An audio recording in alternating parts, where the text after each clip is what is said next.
Hi everyone, welcome back to the channel for the Gameweek21 preview.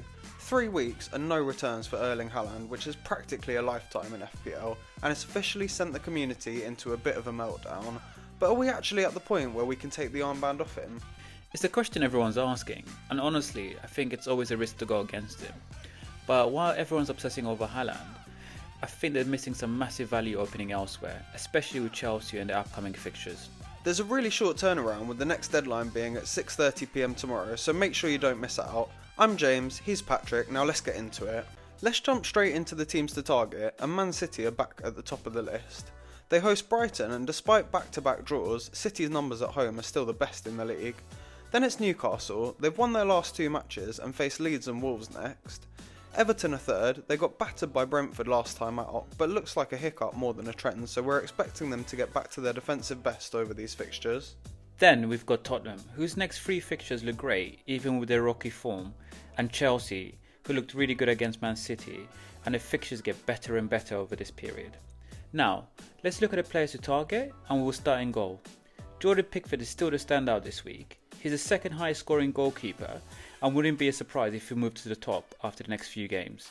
Nick Pope is a solid second option, a bit cheaper than Pickford, and a nice route into the Newcastle defence. Speaking of defence, and the top of this list is the Defcon king himself, James Tarkowski. He was really unlucky not to score in the last game and easily met the defensive contribution threshold again. Next up, and the man everyone's talking about after his 17-pointer, is Malick Thiaw at Newcastle. His minutes are nailed, he has good attacking threat and he'll be very popular this week.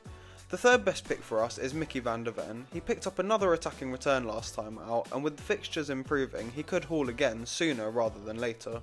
Into midfield, and Bruno is a priority. He is the engine of Newcastle and rarely misses a minute. After back-to-back double-digit returns, he's now moved up to third highest scoring midfielder this season. Enzo is next. He's playing with more freedom again, scoring in each of his last 2 games and being pivotal in everything Chelsea do well.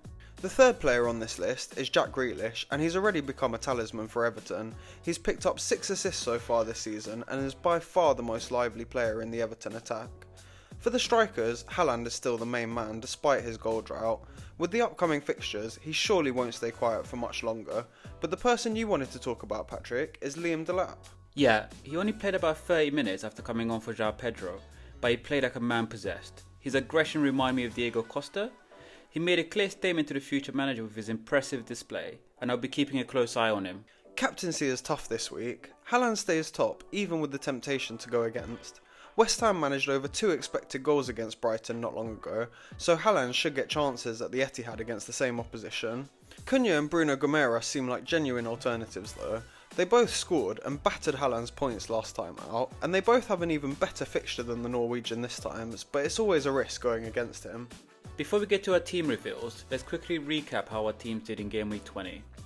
Gabriel was my only player on Saturday and he was amazing. He wiped out the Arsenal clean sheet with a mistake, but then made amends immediately with a goal in Defcon. Van der Ven and Cunha both delivered for me on Sunday, but Thiago was the star of the show, with an incredible hat-trick to give me another green arrow. How did you do? I didn't have a great week to be honest. I picked up a few returns, with the best coming from Gabriel and Bruno, but the Defcon adjustments really hurt me. I was on a green arrow until Van Heck and Bruno G both had their Defcon removed, so finished on a small red and fell just outside the top 200k, which was painful. Let's move on to our team reveals though, for Game Week 21, and you can kick things off this week. Starting at the back, I've got Donnarumma in goal. I've gone with a 3-man defence, Gabriel playing at home, plus Van der Ven and Guehi. All have clean sheet potential. Midfield is where the heavy lifting happens. Palmer is a lock, and I'm backing Szoboszlai to run the show against Arsenal. Alongside him I've got Matthias Cunha and Ryan Cherki, who are high upside picks that could be huge this week. Up front, Haaland has the armband against Brighton. Captaincy is settled. Alongside him is Igor Thiago and DCL, who's looking sharp at Leeds. How's your team looking, mate? I'm playing double Everton again this week, with Pickford and Keane against Wolves. Gabriel for his goal threat, and I'm hoping Vandenberg plays or it will be Anderson off the bench.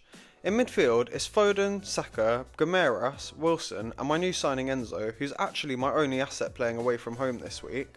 Up front, it's Captain Haaland and Jared Bowen. I did want to wildcard this week, but I've just gone with the more passive approach and made the single transfer instead.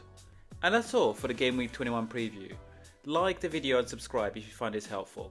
Follow us on X at Weekend Fix for last minute tips and advice before the deadline. And let us know in the comments who's got your armband this week. Thanks for watching, good luck this game week, and we'll see you next time.